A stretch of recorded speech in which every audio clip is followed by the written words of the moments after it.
Ruler Xi Jinping, already roiling the Communist Party with a rectification campaign and mass persecution of foes, has risked his future with recent high-profile incursions into Indian-controlled territory.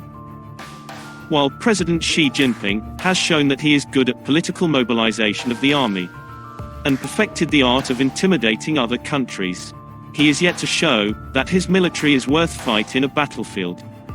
Both Xi Jinping and his army have flopped unexpectedly in their aggressive moves at Ladakh border.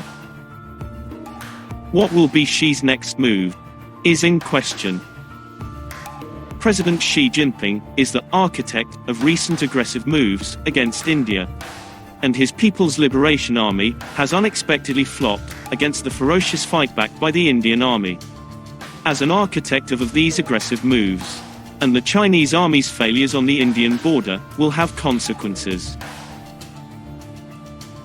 As an initial matter, they give Xi an excuse to pick up the pace of replacing adversaries in the armed forces with loyal elements.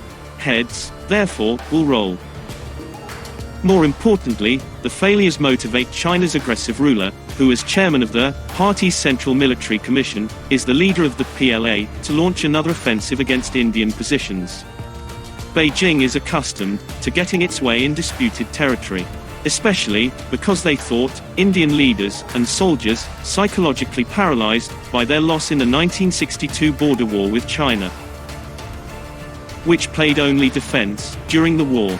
But the Indian army is no more paralyzed. Chinese learned this truth on June 15 in the Galwan Valley. China is thought to have suffered at least 43 deaths in the Galwan clash, but the number of Chinese killed could exceed 60. And Chinese troops killed 20 Indian soldiers. It was the first deadly confrontation between the two giants in 45 years. Indian troops fought back ferociously, but Beijing won't admit the extent of the debacle. Then, beginning late last month, for the first time in a half-century, India carried out an offensive against China, taking back high ground the Chinese recently grabbed. China's forces were surprised when Indian troops mounted their attempt to retake strategic high points. Stunned Chinese soldiers retreated. Now, the game has changed. India has effectively ditched these rules, but intended to limit casualties. The setback in the Himalayas poses problems for Xi, which means it poses a problem for everyone else. We can say the Indians are more aggressive, or more aggressively defensive. But they are in fact bolder and better. Can the dragon fight? On paper, the Chinese military appears to be stronger than India. But in reality, Indian soldiers are better equipped to fight in extreme climates.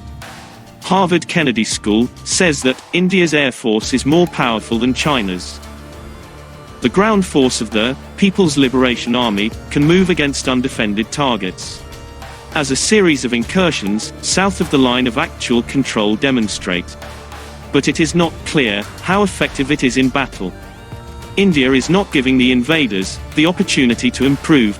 Both sides have just accused the other of violating decades-old rules of engagement by firing warning shots. It appears, however, the Chinese are the ones closer to the truth. India's troops are displaying newfound boldness.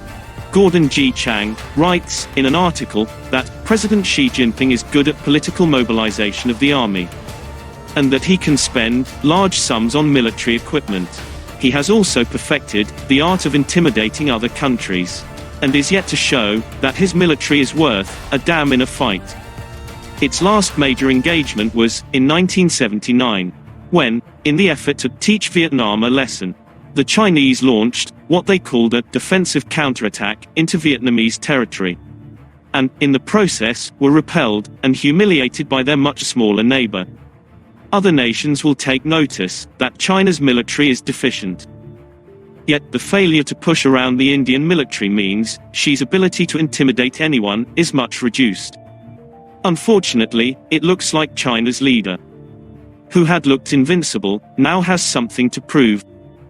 As a result, he appears absolutely determined to make his point by launching another attempt to break India apart.